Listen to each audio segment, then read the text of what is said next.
As the beautiful great ocean liner passed into the scrapyard, one lone kilted piper sat at quayside, playing a funeral lament for the beauty as she entered her final destination.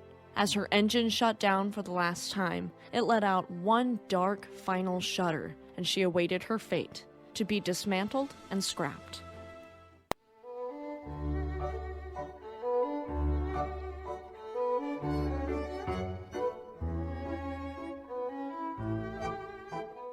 Welcome to Fast Facts Friday. My name is Eleanor. Just a quick disclaimer for a younger audience before we dive in.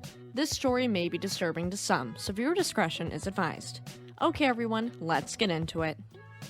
It's occurred to me that we discuss ship scrapping or shipbreaking frequently, but we've never really looked at what the process is. Let's start with a basic definition. Ship scrapping, also known as ship breaking, ship demolition, ship recycling, ship dismantling, or ship cracking, is a type of ship disposal involving the breaking up of ships either as a source of parts, which can be sold for reuse, or for the extraction of raw materials, chiefly scrap.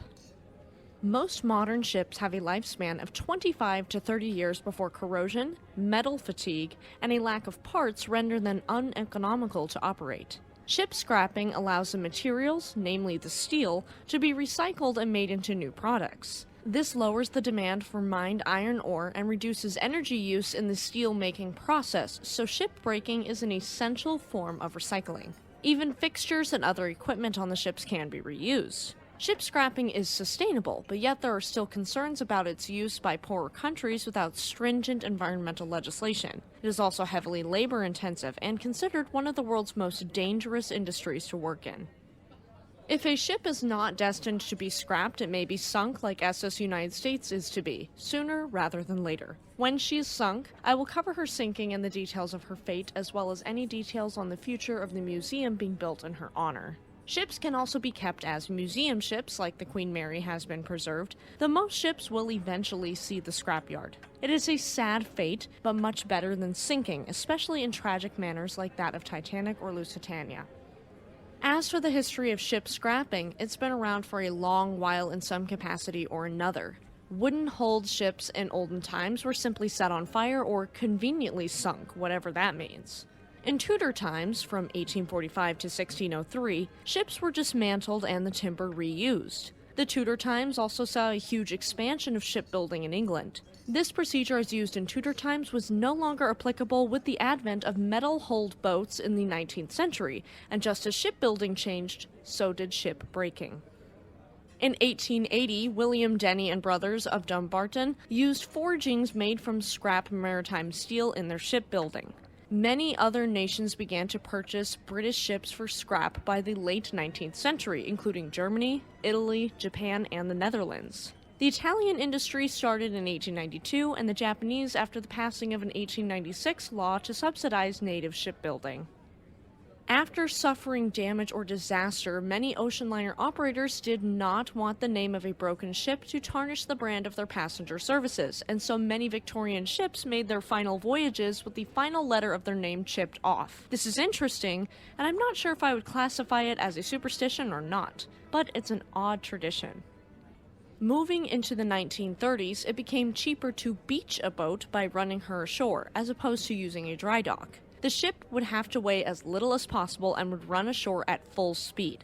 Dismantling operations required a 10-foot ride of tide and close proximity to a steelworks. Electric shears, a wrecking ball, and torches were used. The technique of the time closely resembles that used in developing countries as of 2020. Thus, W. Ward Limited, one of the largest breakers in the UK in the 1930s, would recondition and sell all furniture and machinery. Many historical artifacts were sold at public auctions.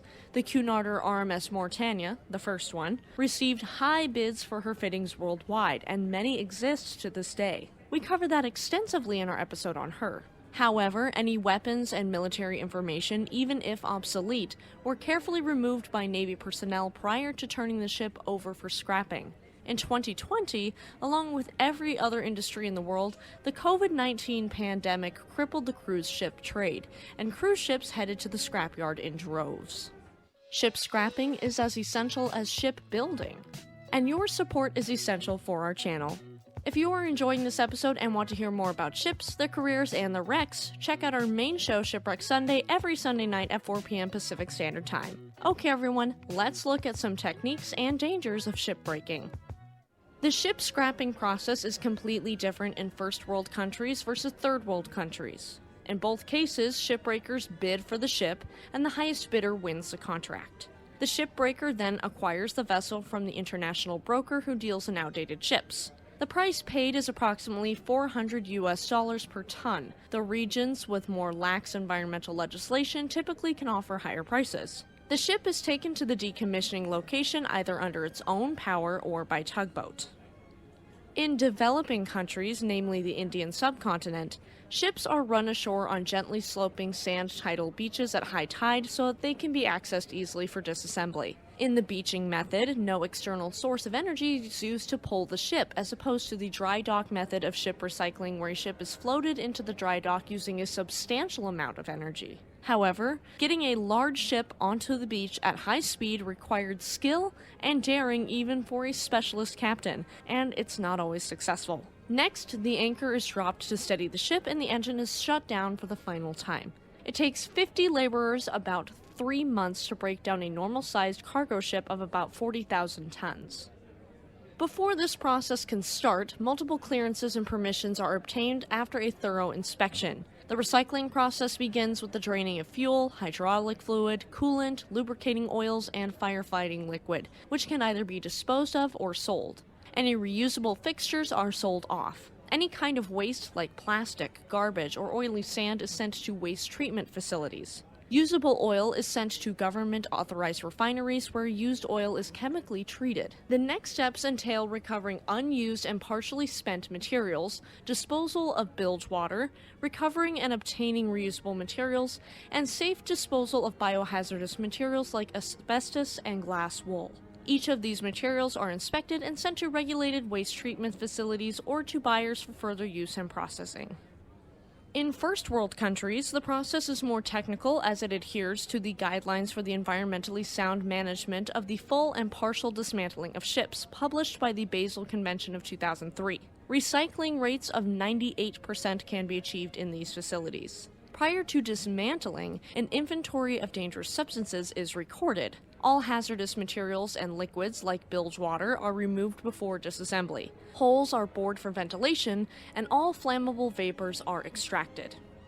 Vessels are initially taken to a dry dock or a pier, although a dry dock is considered more environmentally friendly because all spillage is contained and can be easily cleaned up. Floating is cheaper than a dry dock, however. Stormwater discharge facilities will stop an overflow of toxic liquid into the waterways. The ship is then secured to ensure its stability. Often the propeller is removed beforehand to allow the watercraft to be moved into shallower water.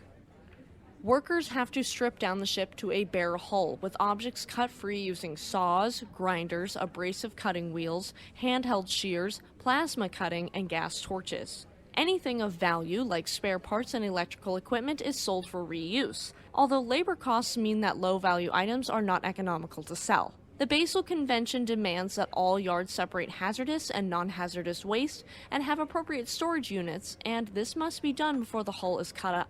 Asbestos, found in the engine room, is isolated and stored in custom-made plastic wrapping prior to being placed in secure steel containers, which are then landfilled.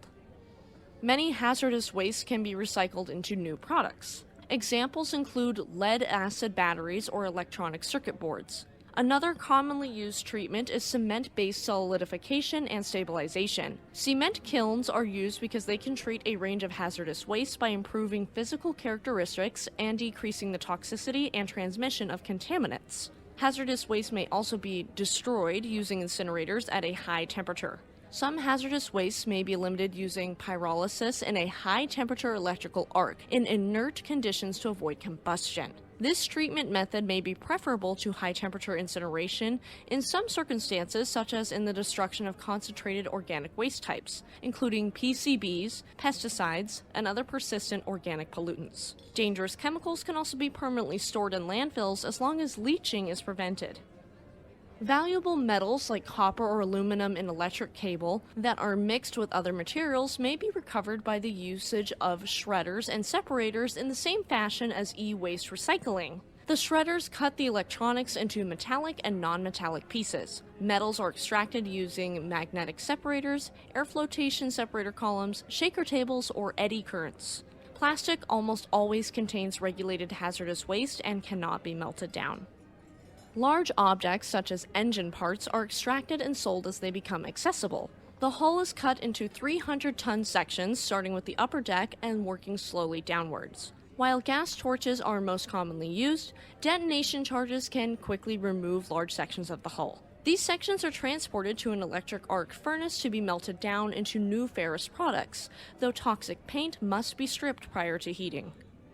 As you can already tell, this is backbreaking and dangerous work. But what are the dangers? In developing countries, roughly 70% of ships are run ashore for disassembly, where potentially toxic materials like asbestos, lead, polychlorinated biphenyls, and heavy metals, along with lax industrial safety standards, pose a danger for the workers. There's also the risk of burns from explosions and fire, suffocation, mutilation from falling metal, cancer and disease from toxins, all of which are common occurrences in this industry. Asbestos was used heavily in shipwork until it was finally banned in most of the developed world in the mid-1980s. Currently, the costs associated with asbestos removal, along with the potentially expensive insurance and health risks, have meant that shipbreaking in most developed countries is not economically viable. Dangerous vapors and fumes from burning materials can be inhaled, and dusty asbestos-laden areas are common. Removing metal for scrap can potentially cost more than the value of the scrap metal itself. In the developing world, shipyards can operate without the risk of personal injury lawsuits or workers' health claims, meaning many of these shipyards operate with higher health risks. Protective equipment is sometimes absent or inadequate. The sandy beaches cannot sufficiently support the heavy equipment, which is thus prone to collapsing. Many are injured from explosions when flammable gas is not removed from fuel tanks. In Bangladesh, a local watchdog group claims that, on average, 1 worker died per week and 1 is injured per day. This is so sad and unacceptable. There are also environmental concerns, as in developing countries with lax or no environmental laws, shipbreaking yards allow large quantities of highly toxic materials to escape into the general environment and causes serious health issues among shipbreakers, the local population, and wildlife. Overall, ship scrapping is essential in the shipping world, though it does pose some serious potential risks to personnel and wildlife. So many ships have faced and will face the scrapyard over the course of history, being reused in other ships and other projects, meaning a piece of these amazing vessels will continue to live on in one capacity or another. The beautiful Cunard ocean liner echoed her namesake as she sat at Liverpool awaiting her maiden voyage, smoke pouring from her 2 funnels. Her captain viewed her over, having seen her predecessor to the scrapyard just 4 years prior. A bright future was supposed to be ahead of her, but instead, she'd find herself in the epicenter of the largest world conflict in history of man, leaving her future uncertain. In this week's episode of Shipwreck Sunday, we get into the story of RMS Mauretania 2.